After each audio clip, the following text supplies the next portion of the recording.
পুলিশের বিরুদ্ধে ঘুষ নেবার অভিযোগ নতুন নয়। অতীতে যেমন ছিল এখনো আছে, ভবিষ্যতেও এটা জারি থাকবে, তা বলার অপেক্ষাই রাখে না। পুলিশ ঘুষ নিচ্ছে বলেই দুর্নীতি বন্ধ হচ্ছে না, এমনই একটি ঘটনা সাংবাদিকদের ক্যামেরা বন্দী হয়েছে। রাজ্য পুলিশের একজন অ্যাসিস্ট্যান্ট সাব ইন্সপেক্টর তেলিয়ামুড়া মহকুমার অন্তর্গত হাওয়াইবাড়ির নাকা পয়েন্টকে টার্গেট করে নিজের অবৈধ কামাই বাণিজ্য জারি রেখেছে। রাজ্য সরকারকে চ্যালেঞ্জ জানিয়েছে ওই অ্যাসিস্ট্যান্ট সাব ইন্সপেক্টর নেশা দ্রব্য আটক করে তা বিক্রি করে চলেছেন বলে অভিযোগ। তার কৃতকর্মের মধ্য দিয়ে রাজ্য সরকারকে জানিয়ে দিয়েছে দুর্নীতিমুক্ত স্বচ্ছ প্রশাসন এই রাজ্যে কখনোই সম্ভব নয়। লজ্জায় মাথা হেট হওয়ার উপক্রম রাজ্য স্বরাষ্ট্র দপ্তরের। এটাই কি সেই রাষ্ট্রপতি কালার্স প্রাপ্ত ত্রিপুরা পুলিশের কাজ? এর জন্যই পুলিশ আধিকারিকেরা উর্দি ধারণ করে নিজেরা গর্ববোধ করেন। সেই গুণধর অ্যাসিস্ট্যান্ট পুলিশ সাব ইন্সপেক্টরের নাম কি বলতে পারেন? তিনি কোথায় কর্মরত রয়েছেন? এই গুণধর পুলিশ অফিসারের নাম হলো এএসআই শিবু প্রসাদ দেব, যে কিনা পুলিশ মহলে পেটলু শিবু নামে পরিচিত। ওই পেটলা শিবু বর্তমানে কর্মরত আছে তেলিয়ামুড়া মহকুমা পুলিশ আধিকারিকের কার্যালয়ে। দীর্ঘ একটানা 9 থেকে 10 বছর যাবৎ এই শিবু প্রসাদ দেব প্রথমে হাবিলদার এবং পরবর্তীতে অ্যাসিস্ট্যান্ট সাব ইন্সপেক্টর হিসেবে তেলিয়ামুড়া মহকুমা পুলিশ আধিকারিকের কার্যালয়ে নিযুক্ত থাকার সুবাদে তোল্লা আদায়ে রীতিমতো পিএইচডি ডিগ্রি অর্জন করেছেন। অভিযোগ, দীর্ঘদিন ধরেই শিবু তার পেটের খাই মেটানোর জন্য হাওয়াইবাড়ি নাকা পয়েন্টকে ব্যবহার করে লক্ষ লক্ষ টাকা কামিয়ে আসছে। বিভিন্নভাবে অবৈধ নেশা সামগ্রী বোঝাই লরিগুলোকে ছাড় দেওয়ার ক্ষেত্রে শিবু প্রত্যক্ষভাবে ভূমিকা পালন করছে। তেলিয়ামুড়া মহকুমা পুলিশ নেশা সামগ্রী বাজেয়াপ্ত করার ক্ষেত্রে ততটা সফলতা পাচ্ছিল না।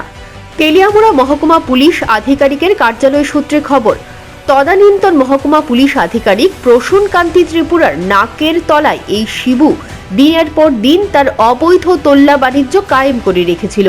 তোল্লা আদায় করতে করতে শিবু বর্তমানে বিশাল ইমারত তৈরি করেছে বলেও খবর।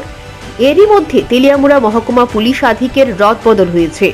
নতুন মহকুমা পুলিশ আধিকারিক বিভিন্ন সূত্র মারফত শিবুর কেচ্ছা কেলেঙ্কারি অনুধাবন করতে পেরে তাকে নাকার ডিউটি থেকে তুলে এনে ডিএসপি ও অফিসে এক প্রকার পুনর্বাসন দিয়ে রেখেছে বলে খবর। এই বিষয়ে শিবু প্রসাদ দেবকে জিজ্ঞাসা করলে সে সাংবাদিকদের কোনো উত্তর দিতে পর্যন্ত পারেননি। এই যে টাকা নেওয়ার যে ভিডিওটা, এটা নিয়ে আপনার কি কইবেন বিষয়টা? কতদিন ধরে এরকম করতেছেন আপনারা? আপনি কতদিন ধরে এরকম করতেছেন? হ্যাঁ,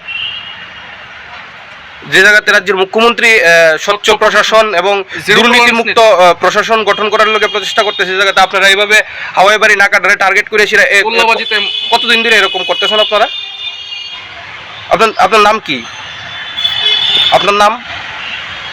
এভাবে চুপচাপ বয়ে থাকলে কি? আপনার নাম কি? নেমপ্লেট কোথায় আপনার?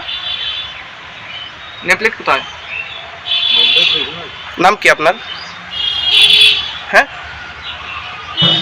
আপনার নাম কি?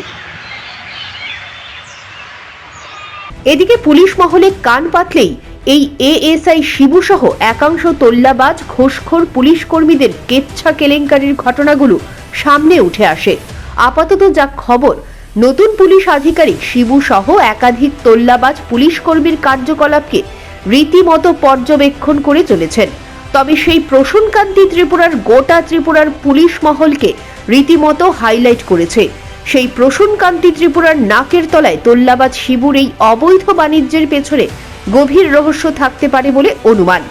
দীর্ঘদিন ধরে তেলিয়ামুড়াকে ব্যবহার করে বিভিন্ন প্রকার নেশা সামগ্রীর আদান প্রদানের পেছনে যে শিবুর মতো একাংশ পুলিশ কর্মী বা আধিকারিক সরাসরি যুক্ত, তা রীতিমতো স্পষ্ট হয়ে গেছে। রাজ্য সরকার পুলিশকে নেশামুক্ত রাজ্য গঠন করতে গুরু দায়িত্ব দিয়েছে। যাদের হাতে নেশামুক্ত রাজ্য গঠনের মতো গুরুত্বপূর্ণ দায়িত্ব, তারাই যদি নেশাদ্রব্য আটক করে বিক্রি করতে পারে, তাহলে নেশামুক্ত রাজ্য গঠন করা কি সম্ভব হবে? তবে এই বিষয়ে সংবাদ প্রকাশের পর স্বরাষ্ট্র দপ্তরের আধিকারিকেরা এই ধরনের ঘুষখোর পুলিশ অফিসারদের প্রশ্রয় দেয় নাকি তাদের বিরুদ্ধে শাস্তিমূলক পদক্ষেপ গ্রহণ করে, সেটাই দেখার। Bureau report, news prime Tripura.